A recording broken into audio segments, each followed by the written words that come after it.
And Flores said Tua will remain the starter, but in the moment, Fitzpatrick was the spark the Dolphins needed to try and get a win. So, Shannon, big deal or no big deal that Tua was pulled?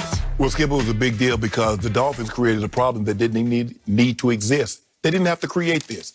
And it just goes to show you, see, Tua, this is why you don't talk. Man, I thought the NFL was going to be a lot harder.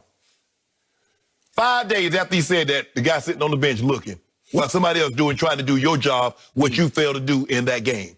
The easy. But NFL ain't never easy.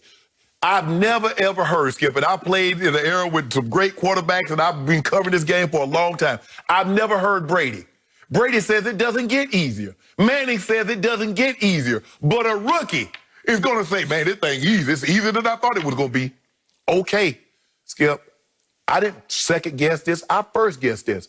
I didn't understand why you would do this after Ryan Fitzpatrick was playing so well, had won 3 straight. Skip, if they had lost 3 straight and he was playing bad, I give you that.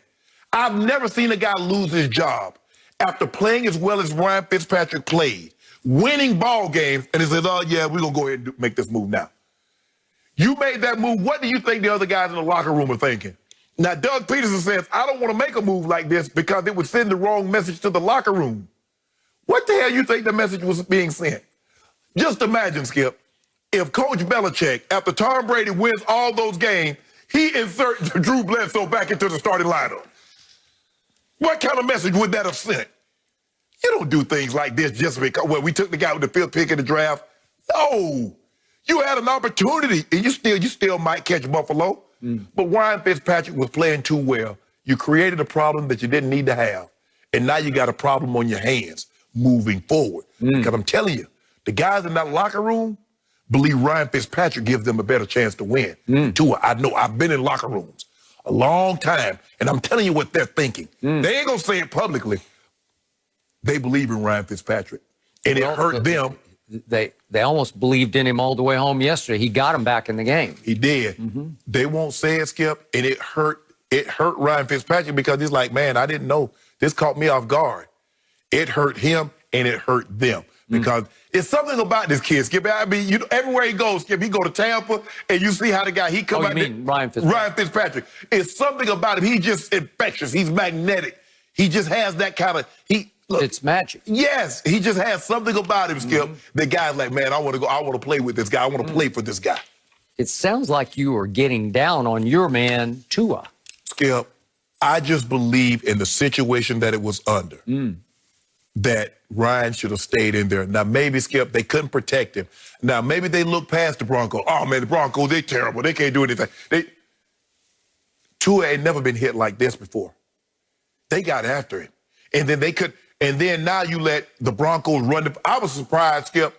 I was surprised with how well the Broncos offense moved the ball against Miami's defense. The way they ran the football, I'm like, huh? I remain skeptical about your man, Tua. I was before the draft. I was after the draft. I'll say it again in a nutshell. He had reportedly 5 surgeries at Alabama, and the great Shannon Sharp has always told me, hurt in college, hurt in the pros. That's not what happens, Skip. He measures about 6 feet tall, and he's got an average arm. It's an accurate arm, but on velocity, I'll give him average, though some of his throws require hang time. You can it's like punt you got to fair catch it? Yep, you do. And here he was off this like idealistic, wide-eyed comment. I thought it was going to be a lot harder than this. He goes up to Denver. You know that place. You know that. But you don't know this team because this team was 3-6 coming into this game. Yes. This defense ranked 27th in the NFL in points allowed. And this defense did that to him, sacked him 6 times. I did not watch this game closely. I'll be the first to admit, but I've carefully watched the highlights. And even the ones we've been showing here, he just looks a little brain-locked, like, I don't know. And before, you can't play like this in this league because it's hard. Well, what they did, Skip, is that what you try to do with a rookie quarterback, you take his first throw, you take his first read away. You make him go to a second because they gave him something simple. Just get the ball out of your hands. Yeah. So what the Broncos did, they took that first read away, and you see, He clutched. Up, boom, it's over. It's over. Six times you go down, and you're coming off a hip surgery that was at least career-threatening. Not career-ending, but it was career-threatening. So I hark back to the track team of receivers he got to play with at Alabama, and all of a sudden he doesn't have that kind. Because you saw what Devontae Smith did. He's setting records at Alabama. Yeah. And we got Judy at Denver, and we got Ruggs with the Raiders. Right. And I'm looking around at Jay the Waddle, who got hurt. Yeah. But again, you had all four of them on one team, and it's like, where's the candy from the baby? I'll take that one. I'll take that one. And by the way, that running back they have, whoo, Yeah. he is something. He can run with it, and he can catch it, run with it. Yeah. So my point is that you have to be careful that he wasn't somewhat a product of that. So Adam Schefter did report at ESPN that, hey, this is still an audition because they have to make sure what they have in him. They threw him into the fire to make sure because they have such a wealth of draft picks that they can get up into the money picks if they want to. If they buy into Trevor Lawrence, Justin Fields. This is what we do know, Skip. Whomever have those first two picks, they don't have enough to give them up because Jacksonville is quarterback deficient and the Jets are quarterback deficient. You're not getting those guys just like they tried to move up to get Joe Burrow. Cincinnati said, nah. When you're quarterback deficient, Skip, you get that guy. I don't care how many draft picks you got. You get that guy. It seems like to me that the Chargers found their guy at Herbert. He makes that team look different. Cincinnati, he makes that team look different. Andy Reid traded up to get Mahomes, Skip. He makes that team look different. You look at Deshaun Watson. When you miss on that guy, Chicago trade up to one spot to get Trubisky. You don't recover.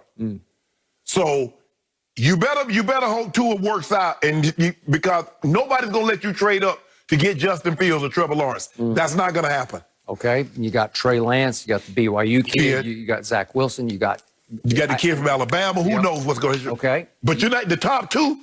You ain't getting handled. Okay, so you did spend the 5th pick in the draft, but now you're looking over your shoulder at the guy you just mentioned, Justin Herbert.